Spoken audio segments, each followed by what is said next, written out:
तो देखिए पिछली कक्षा में हम स्विस संघीय कार्यपालिका के बारे में पढ़ रहे थे और हमने ये पढ़ा था कि स्विट्जरलैंड की संघीय कार्यपालिका 7 सदस्यों से मिलकर बनी है जिसे हम संघीय परिषद कहते हैं।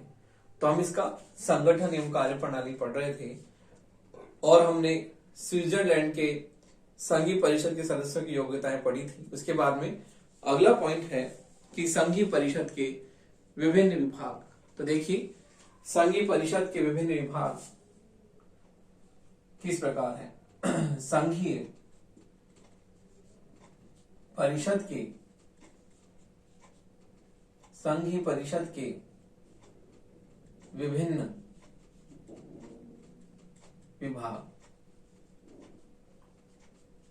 संघीय परिषद के विभिन्न विभाग। तो देखिए संघीय परिषद के स्विस संघीय परिषद के कुल 7 प्रशासनिक विभाग हैं। स्विस संघीय परिषद के कुल 7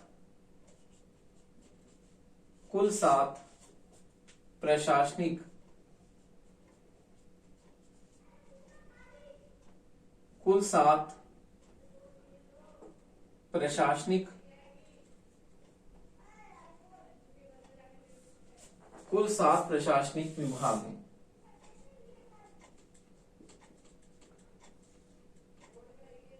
कुल 7 प्रशासनिक विभाग है। इन विभागों के नाम है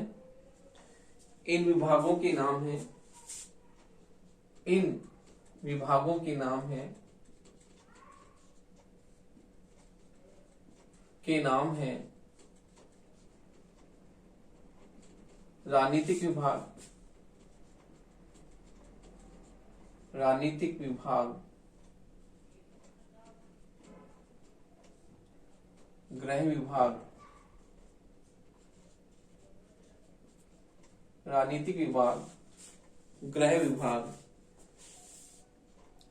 न्याय व पुलिस विभाग,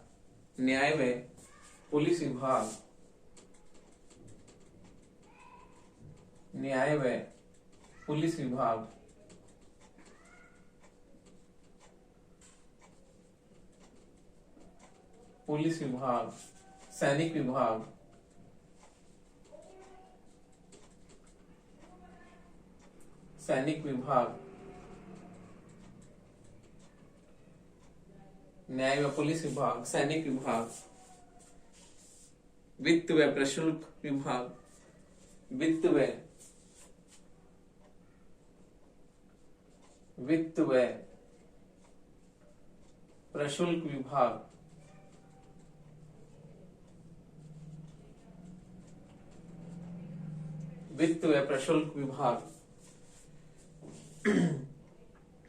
सार्वजनिक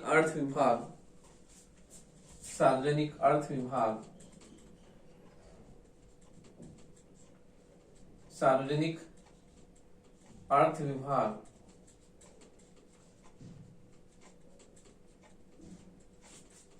अगला है अर्थ विभाग तथा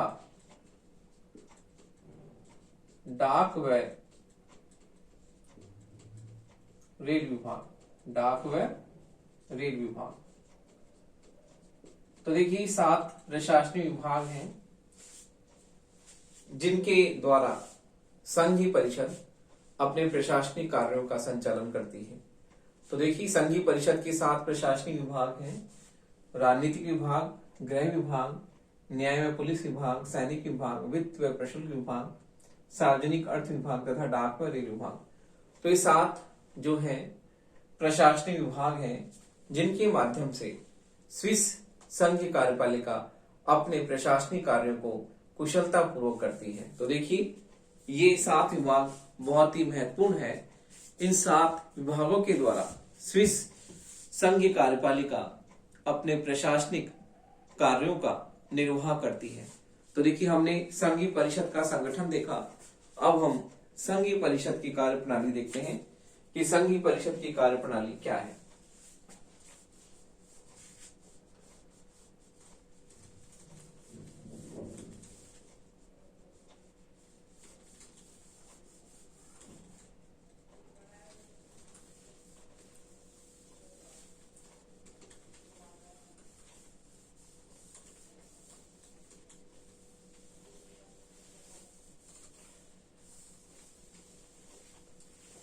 देखिए संघीय परिषद की कार्य प्रणाली। तो देखिए अब हम संघीय परिषद की कार्य प्रणाली के बारे में पढ़ते हैं।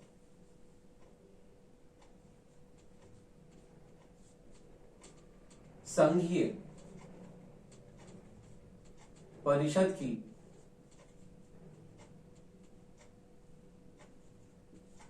कार्य प्रणाली। संघीय परिषद की कार्य प्रणाली।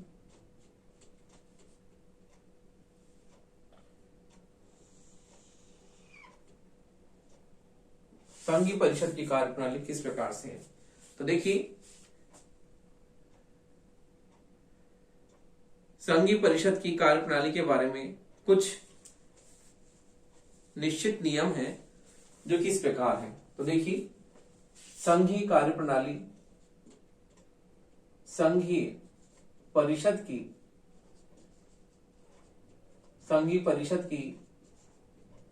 कार्य प्रणाली के बारे में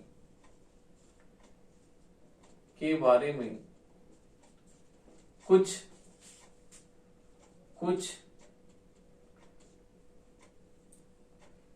कार्य प्रणाली के बारे में कुछ सुनिश्चित नियम है, कुछ सुनिश्चित नियम है जो कि इस प्रकार है, जो कि इस प्रकार है।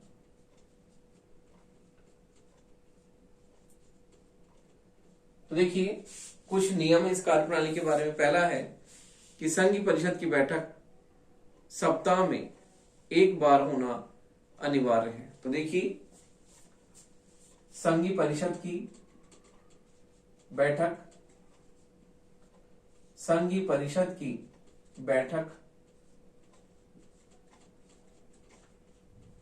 सप्ताह में एक बार होना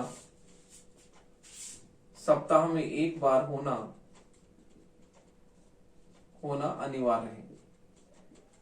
एक बार होना अनिवार्य है।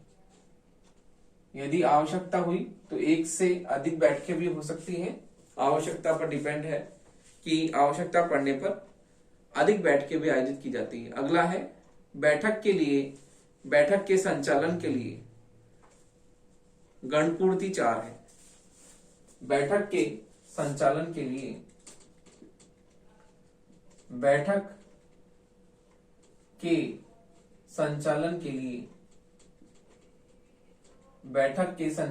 लिए गणपूर्ति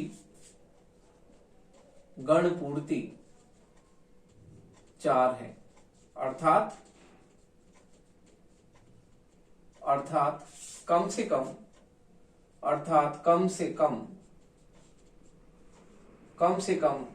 4 सदस्यों का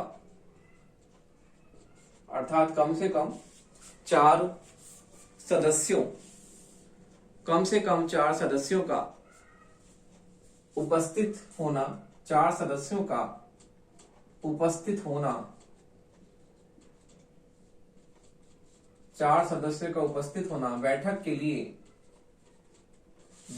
लिए अनिवार्य है। तो देखिए 4 सदस्य होंगे तभी हम बैठक को वैध मानेंगे, अर्थात बैठक अवैध मानी जाएगी। तो इसलिए बैठक के संचालन के लिए आवश्यक कम से कम 4 सदस्य उपस्थित हो तभी बैठक जो है वैध मानी जाती है, अर्थात उस बैठक को अवैध माना जाता है। अगला है इसमें होने वाला विचार विमर्श को गोपनीय रखा जाता है। तो देखिए संघीय परिषद में होने वाले विचार विमर्श को गोपनीय रखा जाता है। तो देखिए इसमें होने वाले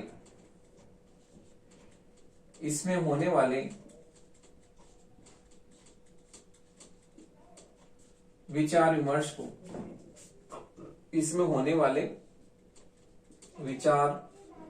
विमर्श को गोपनीय रखा जाता है। गोपनीय रखा जाता है, कॉन्फिडेंशियल रखा जाता है। इसमें होने वाला जो विचार विमर्श होता है वो गोपनीय रखा जाता है। अगला है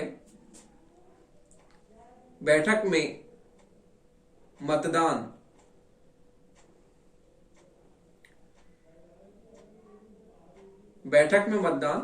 हाथ उठाकर किया जाता है। अगला है बैठक में मतदान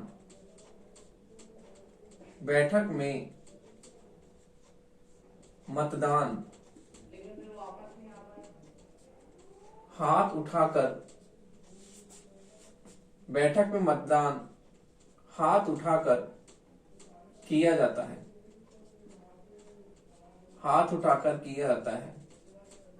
लेकिन यह भी आवश्यक है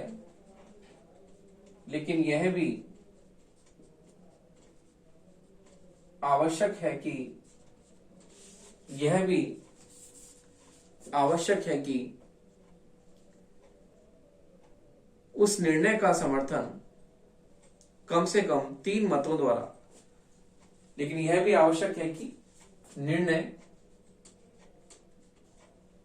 बहुमत द्वारा लिए जाते हैं,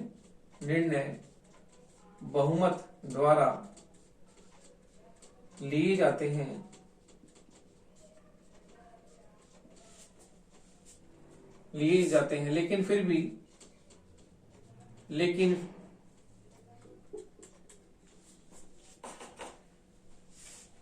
निर्णय बहुमत द्वारा लिए जाते हैं, लेकिन फिर भी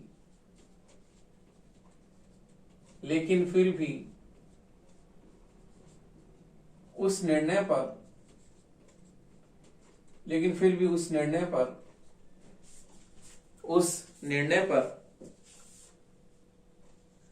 कम से कम,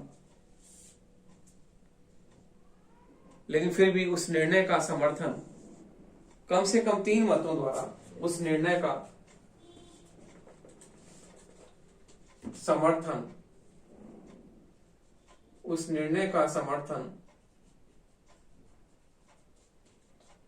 कम से कम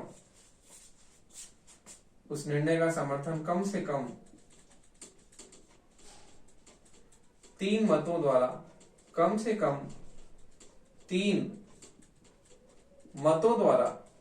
किया गया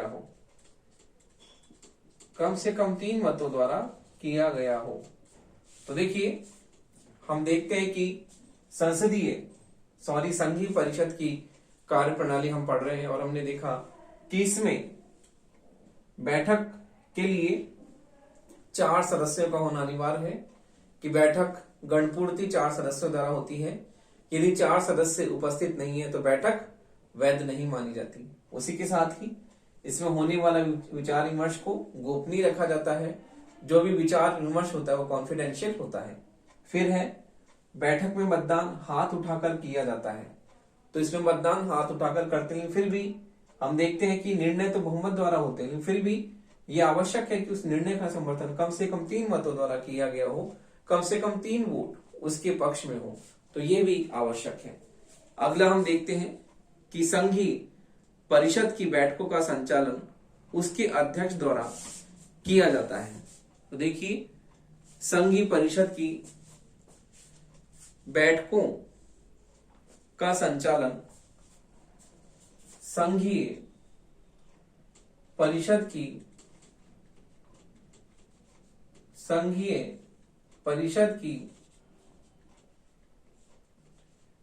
बैठकों का संचालन संघीय परिषद की बैठकों का संचालन उसके अध्यक्ष द्वारा किया जाता है, उसके अध्यक्ष द्वारा किया जाता है। तो देखिए संघीय परिषद की बैठकों का संचालन उसकी अध्यक्ष द्वारा किया जाता है। तो इस प्रकार से हम देखते हैं कि संघीय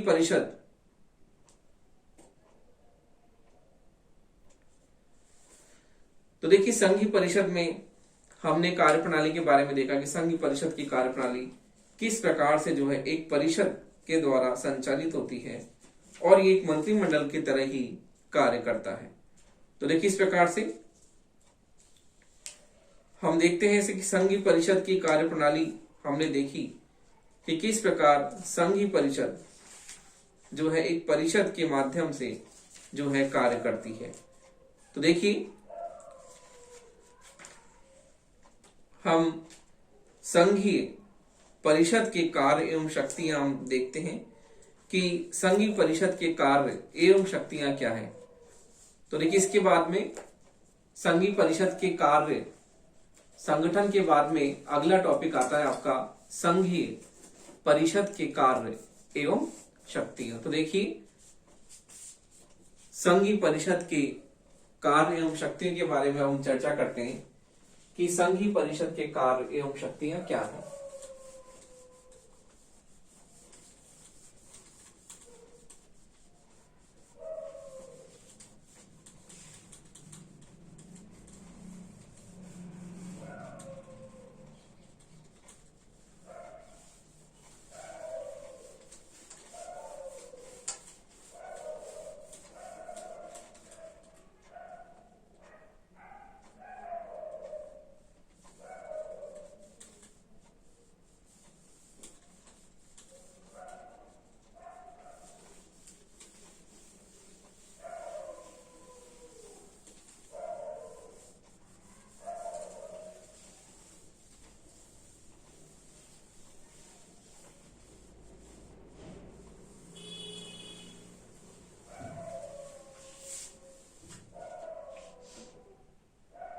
तो देखिए संघीय परिषद के कार्य एवं शक्तियां।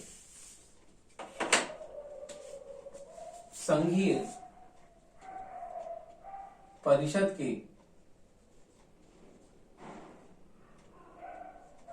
परिषद के कार्य एवं शक्तियां।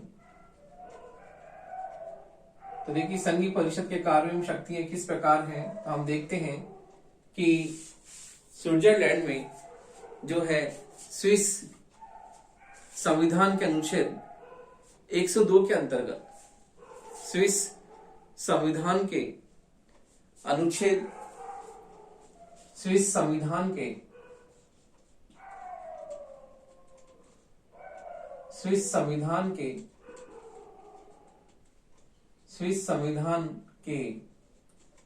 अनुच्छेद 102 के अंतर्गत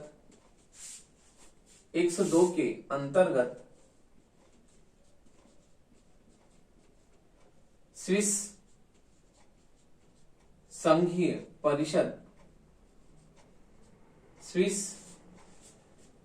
परिषद के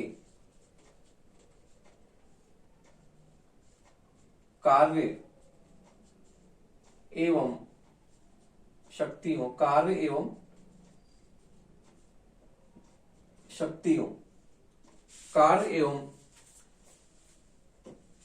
शक्तियों का विवरण दिया गया है। तो देखिए शक्तियों का विवरण दिया गया है।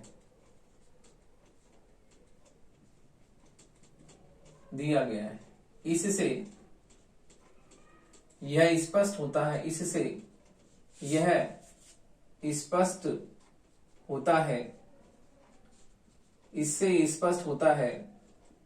कि स्विस संघीय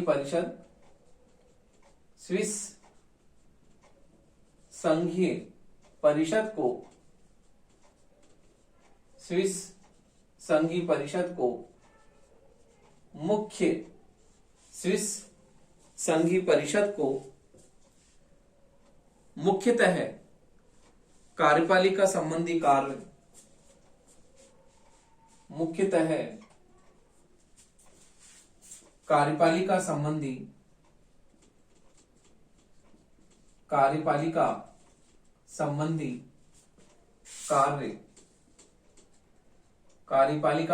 कार्य एवं शक्तियां, कार्यपालिका संबंधी कार्य एवं शक्तियां सौंपी गई हैं, सौंपी गई है। कार्यपालिका संबंधी कार्य एवं शक्तियां सौंपी गई हैं। तो देखिए स्विस संघीय परिषद की कार्य एवं शक्तियां इस प्रकार हैं। तो देखिए स्विस संघीय परिषद की, स्विस संघीय परिषद के, स्विस संघीय परिषद के प्रमुख कार्य एवं शक्तियां, प्रमुख कार्य एवं शक्तियां एवं शक्तियां, प्रमुख कार्य एवं शक्तियां निम्नलिखित है, निम्नलिखित है। तो देखिए स्विस संघीय परिषद को कार्यपालिका, विधायी, न्यायपालिका, वित्तीय क्षेत्र में महत्वपूर्ण शक्तियां प्राप्त, उनका वर्णन हम करते हैं इस प्रकार कि स्विस संघीय परिषद की प्रमुख जो है शक्तियां इस प्रकार है। पहला है कार्यपालिका संबंधी कार्य एवं शक्तियां। तो देखिए कार्यपालिका संबंधी कार्य एवं शक्तियां, कार्यपालिका संबंधी, कार्यपालिका संबंधी कार्य एवं शक्तियां, कार्यपालिका संबंधी कार्य एवं शक्तियां।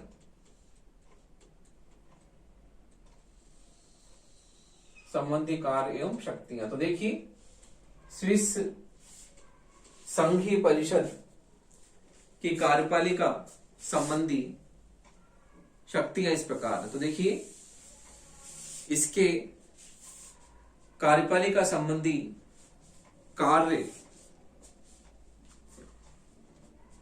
शक्तियां इस प्रकार। तो देखिए इसके कार्यपालिका संबंधी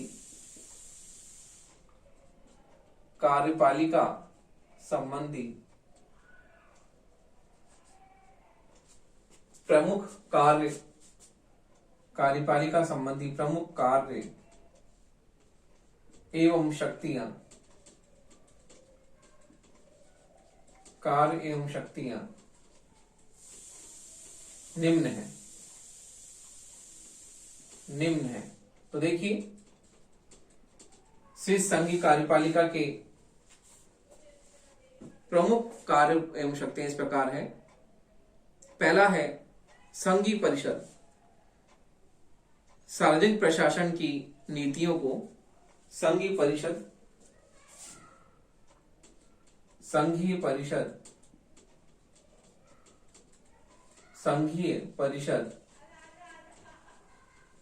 सार्वजनिक प्रशासन की, सार्वजनिक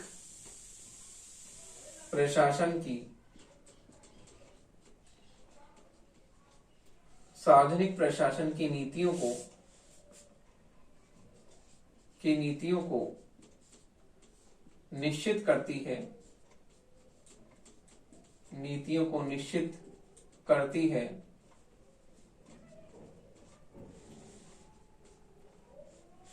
नीतियों को निश्चित करती है और इन पर संघीय सभा की स्वीकृति निश्चित करती है और इन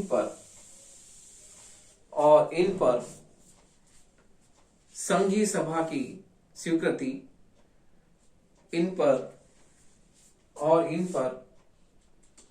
संघीय सभा की, इन पर संघीय सभा की स्वीकृति प्राप्त करती है, संघीय सभा की स्वीकृति प्राप्त करती है।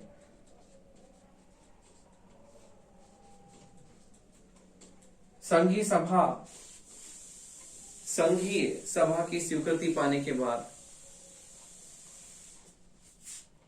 संघीय सभा की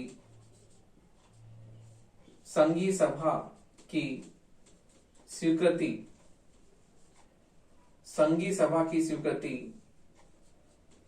पाने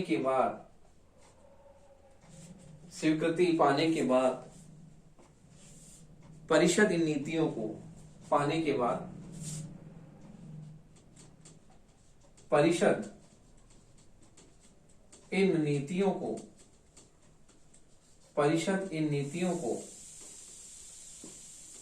लागू करती है। परिषद इन नीतियों को लागू करती है। तो देखिए, कार्यपालिका संबंधी कार्य एवं शक्तियों में पहली है कि संघीय परिषद सार्वजनिक प्रशासन की नीतियों को निश्चित करती है और इन पर संघीय सभा की स्वीकृति पा लेने के बाद ही जो है इन नीतियों को लागू करती है। तो इस प्रकार हम देखते हैं कि संघीय परिषद सार्वजनिक प्रशासन की नीतियों को निश्चित सर्वप्रथम करती है और संघीय सभा की स्वीकृति पा लेने के बाद ही जो है इन नीतियों को लागू करती है। अगला हम देखते हैं, अगला है संघीय सभा द्वारा पास किए गए कानूनों को संघीय सभा द्वारा पास किए गए कानूनों को संघीय सभा द्वारा पास किए गए कानूनों को संघीय सभा द्वारा पास किए गए कानूनों को संघीय परिषद लागू करती है। संघीय परिषद लागू करती है। संघीय परिषद लागू करती है अर्थात कानूनों को लागू करती है। कानूनों को लागू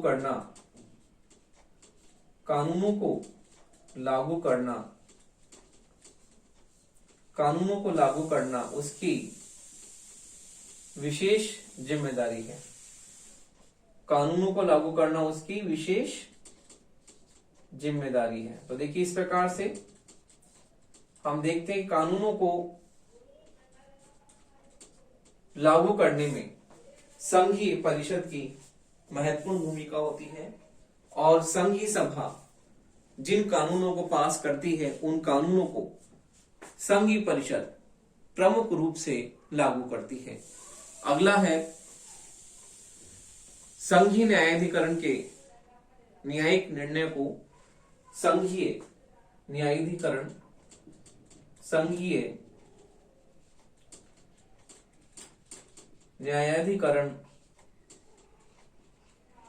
के निर्णयों को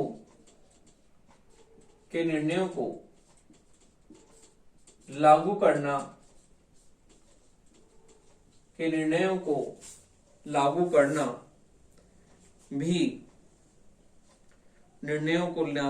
भी के न्यायिक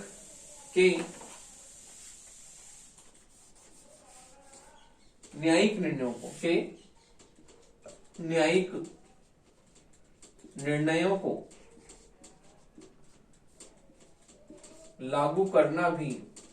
लागू करना भी संघीय परिषद का कार्य है। तो देखिए, इस प्रकार संघीय परिषद कार्यपालिका संबंधी महत्वपूर्ण कार्यों को संपन्न करती है और इस प्रकार हम देखते हैं कि संघीय सभा द्वारा पास किए कानूनों को संघीय परिषद लागू करती है। कानूनों को लागू करने में उसकी विशेष जिम्मेदारी है और इसी प्रकार संघीय न्यायाधिकरण के न्यायिक निर्णयों को लागू करने में भी संघीय परिषद की महत्वपूर्ण जो है उसकी भूमिका है। तो इस प्रकार हम देखते हैं कि संघीय परिषद कार्यपालिका संबंधी महत्वपूर्ण कार्यों को बहुत ही कुशलता पूर्वक संपन्न करती है।